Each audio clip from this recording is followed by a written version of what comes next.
सकाळचे 3 वाजले आहेत आणि काल रात्री अचानक प्लॅनिंग झालं की भिगवणला जायचं. खास गुळुंबवरनं इथून 15 किलोमीटर आतिश एवढ्या कडाक्याच्या थंडीतनं वरून खाली घाटावरनं खाली आलेलं आहे आणि इथून आम्ही आता भिगवणला जाणार आहे. साधारण 120 किलोमीटर आणि ही आमची बाईक. या बाईकवर रात्री कडाक्याच्या थंडीत आम्ही आता भिगवणला निघणार आहे. तर चला आमच्यासोबत भिगवणला पक्ष्यांचा आनंद घ्यायला. आतिश, कशी काय थंडी? जाम थंडी. आकडा होतोय, आकडा नुसता हात थरथर थरथर कापतोय. चला भिगवणला. चला झालेला आहे. आता सकाळचे 3:30 वाजलेले आहेत आणि पूर्ण अंधार असल्यामुळं जास्त काय तुम्हाला काही दिसत नाहीये. गाडीचे ड्रायव्हर आमच्या टू व्हीलरचे आतिश आणि पूर्ण थंडीने काकाडलेले आहे.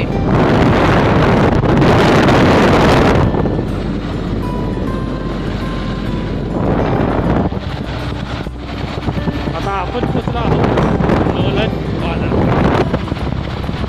खेड्यापासून लोणंद 20 किलोमीटर अंतरावर आहे आणि आपला स्टेटस पाहून आपला एक मित्र आहे ऋषिकेश, तो सुद्धा आपल्याला इथून लोणंदमधून जॉईन होणार आहे.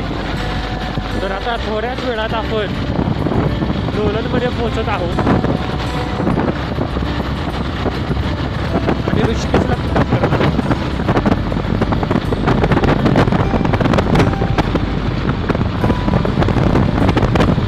आता आपण पोचलो आहे लोणंदमध्ये आणि ऋषिकेशला आपली दया आलेली आहे. त्याच्यामुळं त्यांनी त्याची 4 व्हीलर घेतलेली आहे आणि इथूनचा पुढचा प्रवास या थंडीचा त्याच्या छोट्याशा गाडीत आपण आता करणार आहे. चला बसूया आपण गाडी.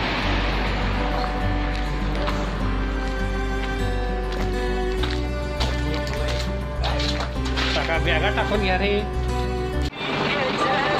आता आपण थांबलेलो आहोत लोणंदमध्ये आणि चहा पिण्यासाठी थांबलेलो आहे. खूप थंडी वाजत आहे आणि शेजारी आपल्या इथं चहाचा आस्वाद घेतात. दादा, कशी काय थंडी लोणंदमध्ये? आता कुठं प्रवास तुमचा? केरला. माझ्या इथे ना थंडी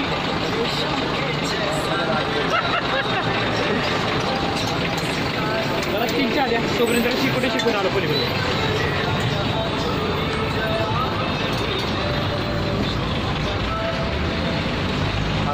शिकोटीची सोय सुद्धा आहे इथं.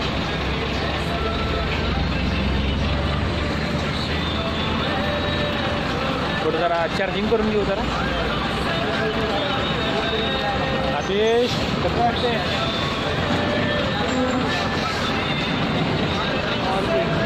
हा, चहा घ्या रे. चहा घे.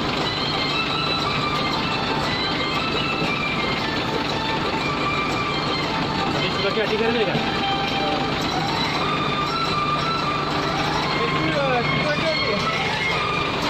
चला शेकोटी घेत घेत चहाचा आनंद घ्यायला एक वेगळाच मजा.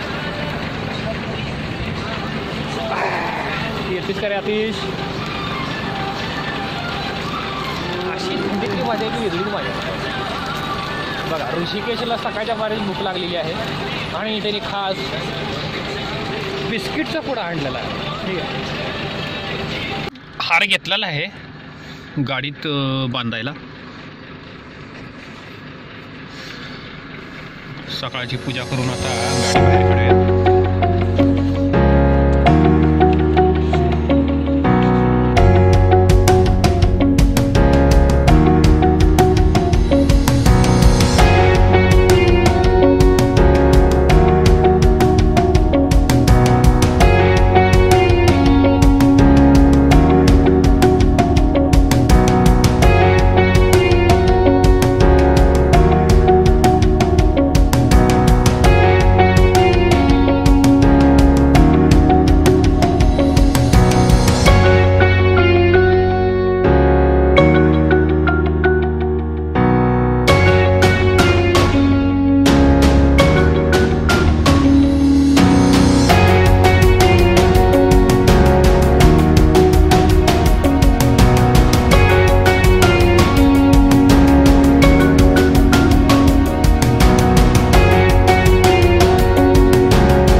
आहोत भिगवणमध्ये.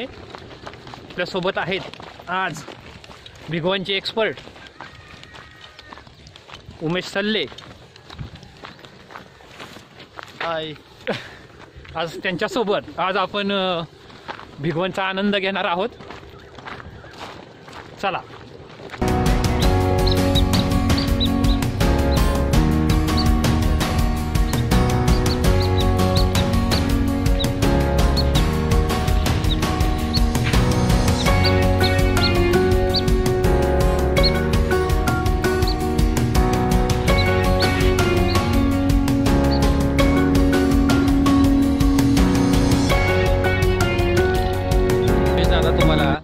या उजनी डॅमबद्दल थोडीशी माहिती देणार आहेत.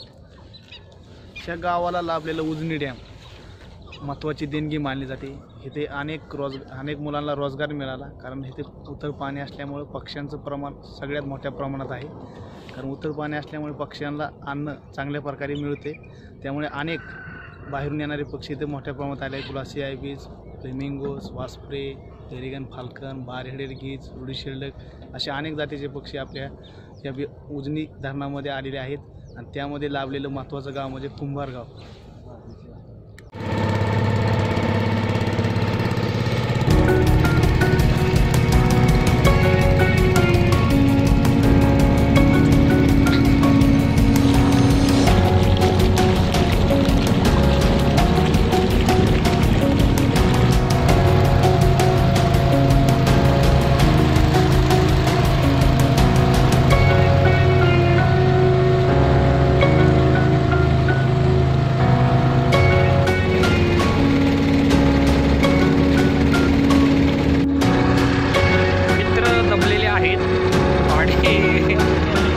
नाश्ता करायची वेळ झालेली आहे.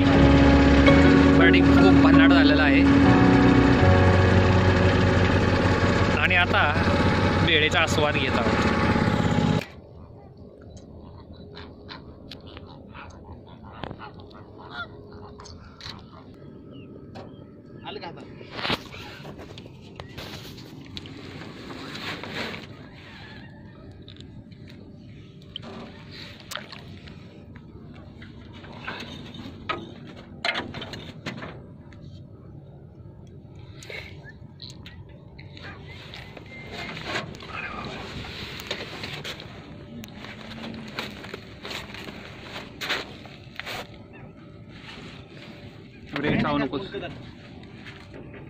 चावू नकोस थांबा आतिश काढ नीट लेन्स लोक.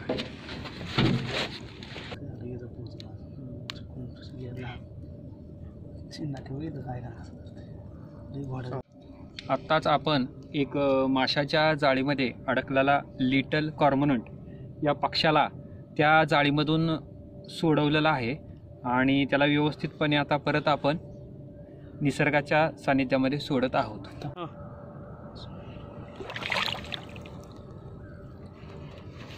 Good job.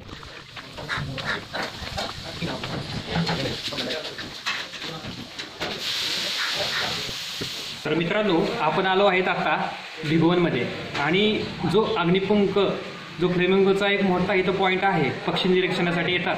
त्यांचे मेन ओनर संदीप नगरे आहेत. त्यांचे बुकसुद्धा काही पब्लिकेशन केलेले आहेत.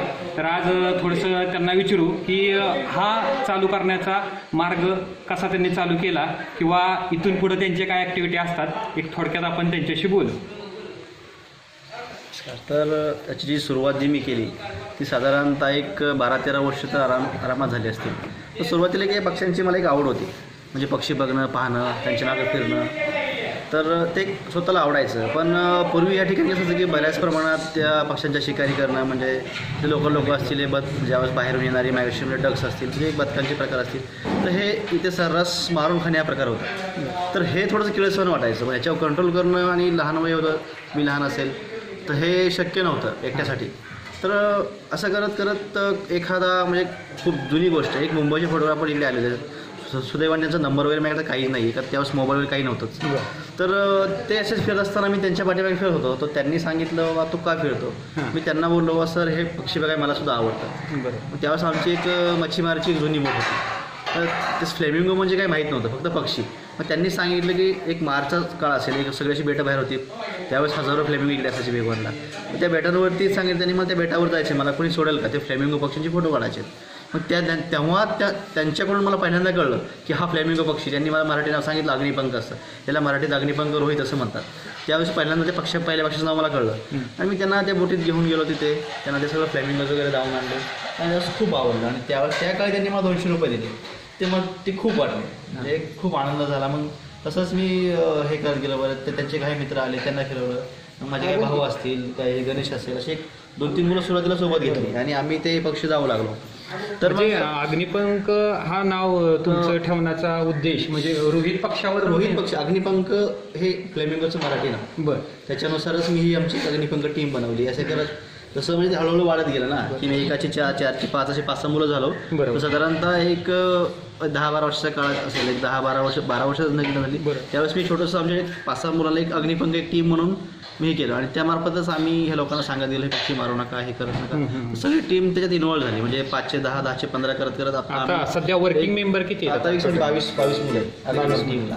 तर आम्ही सगळेजण हे सगळी मुलं हे जपतात, म्हणजे प्रत्येकाला सांगतात शिकार करू नका, हे करू नका, पक्ष्यांचं रक्षण करत असतात, तिथं प्लॅन्टेशन करणं वगैरे, ह्या सगळ्या गोष्टी आमची टीम मार्फत आम्ही करत असतो. बरोबर. म्हणजे साधारण खूप सकाळी ज्यावेळी आम्ही इथं आलो त्यानंतर ना आम्हाला इथं सर्व्हिस खूप चांगली मिळाली. दुसरी गोष्ट, इथं असणारी जी स्वच्छता आहे, रूमच्या ज्या सोयी आहेत आणि खास काही लोक जेवणासाठी इथं येतात, तर अति उत्तम आणि स्वच्छ अशी सोय असणारी हे छोटंसं एक टुरिझम केंद्र, पक्षी केंद्र केलेलं आहे.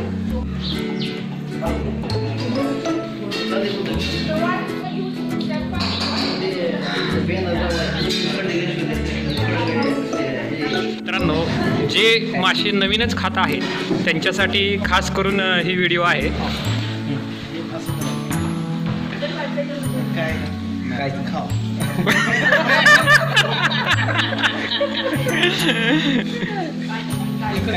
हा, चिलापीला फक्त मध्येच काटा असतो ना.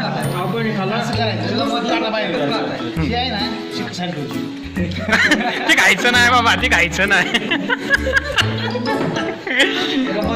लक्षात आलं का? हे भात वेगळं आहे आणि ते माशाचं वेगळं आहे ना. ते भात मच्छी आणि तीच की, आणि हे कालवनातलं तेच आयटम आहे ना.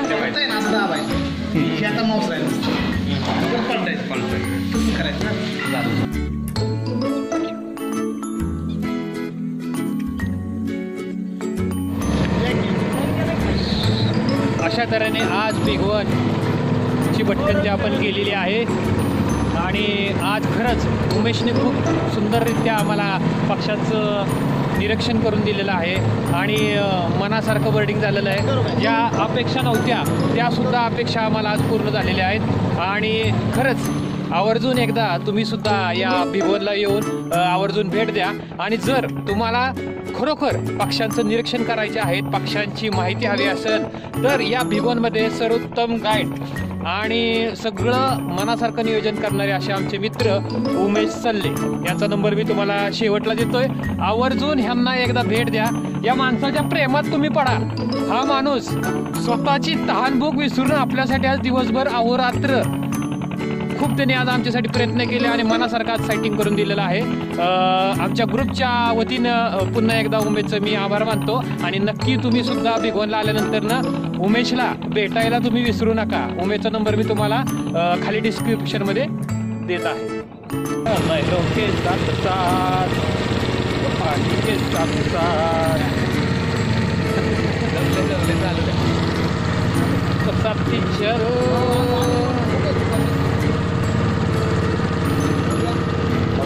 Saksa